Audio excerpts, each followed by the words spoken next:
નમસ્તે વિદ્યાર્થી મિત્રો, આપણે ધોરણ 5ના 13મા ચેપ્ટરનું ગુણાકાર અને ભાગાકાર વાળું દાખલામાંથી આપણે ગુણાકાર છે એ બોક્સ મેથડ વાળા ગુણાકાર શીખીશું આજે, જે 5મા ધોરણવાળા વિદ્યાર્થીઓને સમજમાં આવે. અહીંયા ગુણાકાર આપ્યો છે 225 ગુણ્યા 22. હવે આનો આપણે બોક્સ મેથડ બનાવવાની છે. તો 200 છે તો 200 આપણે કેવી રીતના લખશું? 200 પછી 200માં કેટલા નાખ્યા? 25. 25માં પણ કેટલા નાખ્યા? 20માં 5 નાખ્યા, તો થયા છે 225. હવે એને આપણે ગુણાકારનું સાઈડમાં લખશું 22. 22 એટલે કેટલામાં? 20માં 2 નાખ્યા તો 22 થયા ને. તો અહીંયા આપણે કરશું સરવાળાની નિશાની. ચલો, હવે આટલું સમજાણું વિદ્યાર્થી મિત્રો કે 225 કેવી રીતે લખ્યા છે? 200 + 20 + 5 થઈ ગયા. હવે આપણે કરશું એની બોક્સ મેથડ. ચલો, હવે બોક્સ મેથડ આમાં 3 બોક્સ આવશે. તો હવે પહેલાં આપણે કરશું 200 × 20. શું લઈશું આપણે? 200 × 20. હવે 200 × 20 છે તો એમાં આપણને ખબર પડે કે 1, 2 ને 3 0 છે, તો આપણે 3 0 પહેલાં લગાવી દેવાના અને પછી 2 દુ 4 લખી દેવાનું. એવી જ રીતે હવે 20 × 20 લેવાનું. તો 20 × 20 એમાં આપણે 20 × 20માં 2 મીંડા આવ્યા છે, તો પહેલાં 2 મીંડા લગાવી દઈશું અને 2 દુ 4. એવી જ રીતે 20 × 5. 20 × 5. હવે 5માં પણ 1 મીંડું છે 20માં, તો 1 મીંડું આપણે લગાવી દઈશું અને 5 2 5 10 એટલે થશે 100 જવાબ આવશે. આવી જ રીતના હવે આપણે બીજી રકમનો ગુણાકાર કરવાનો છે. ક્યાંથી આવશે? તો 200નો પહેલાં 2 સાથે, પછી 20નો 2 સાથે અને પછી 5નો 2 સાથે. સમજાણું વિદ્યાર્થી મિત્રો? તો હવે જોતા જાઓ અને તમે પણ સાથે ગણતા જાઓ. હવે 200 ગુણ્યા પહેલાં આપણે લઈશું 200 × 2. તો આમાં 2 મીંડા છે તો આપણે 2 મીંડા પહેલાં મૂકશું, પછી 2 દુ 4. પછી આવશે 20 × 2. 20 × 2. તો આમાં પણ 1 મીંડું છે અને 2 દુ 4. તો અહીંયા જવાબ આવ્યો 40. હવે 2નો 5 સાથે, તો 2 અને 5, તો 2 5 10. તો આ આપણો બધાનો સરવાળો થઈ ગયો છે અને આ આપણો બની ગયો છે બોક્સ. તો હવે તમને બોક્સમાં ખબર પડી ગઈ હશે. હવે આપણે આ બોક્સમાં જે જવાબ આવ્યા છે, આ જવાબ છે શું છે?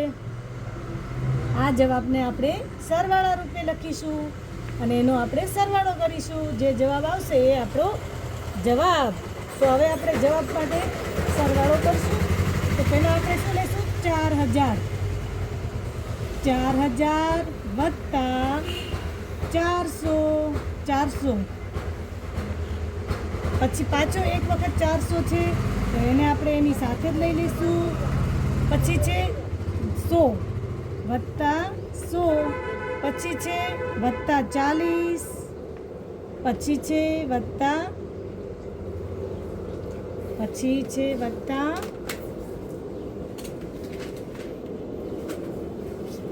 શું છે? +10.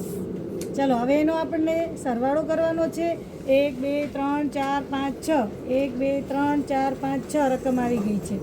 પહેલાં જો આ રકમમાં જોઈ લેવાનું, 0માં કોણ 0 આવે? તો 0 જ આવશે. પછી 0ની લાઈનમાં 4 અને 1. 4 ને 1 કેટલા થાય? 5. પછી 4 અહીંયા લાઈનમાં 4 ના 4 ને 4 8 ને 1 9 અને પછી 4 ના 4. તો જવાબ આવશે 4945. Very good. ચાલો, વિદ્યાર્થી મિત્રો પણ સાથે ગણે છે, એનો પણ જવાબ મળી ગયો છે. વેરી ગુડ, શાબાશ. ચલો, હવે આપણે આમાં જોવાનું છે કે આ ગુણાકારનો પણ જવાબ છે કે નહીં. તો હવે આપણે આ ગુણાકાર કરીશું કે એનો જવાબ પણ આવે છે કે નહીં. 4950. તો આપણે જોઈએ. પહેલાં છે ને આ 2 રકમ હોય તો આપણે શું મૂકીશું? 0. 2 5 10ની 0 વધી 1. 2 દુ 4 ને 1 5. પછી 2 દુ 4 ના 4. હવે અહીંયા આવશે બીજી રકમનો ગુણાકાર. જો હંમેશા એકમ દશક હોય તો એની 1 શૂન્ય મૂકી હતી. હવે અહીંયા એકમ જ વધ્યો છે તો એકમમાં કોઈ શૂન્ય નહીં આવે, તો આપણે 2 5 10ની 0 મૂકશું અને જવાબ આપણને વધી મળશે 1. 2 દુ 4 ના 4 ને 1 5. અહીંયા આવશે 5 અને 2 દુ 4. તો આપણો જવાબ હવે જોઈએ કે 0 નો 0, 5 ના 5, 5 માં 4 નાખો તો બને 9 અને 4 ના 4. તો આ જવાબ આપણો આવ્યો 4950. અને બીજો જવાબ પણ આવી ગયો 4950. તો આપણી બોક્સ મેથડ એકદમ રાઈટ થઈ ગઈ છે. ચાલો વિદ્યાર્થી મિત્રો, બધા જ આ ટાઈપના દાખલા શીખવા માટે અમારી ચેનલને સબસ્ક્રાઈબ કરો. Thank you.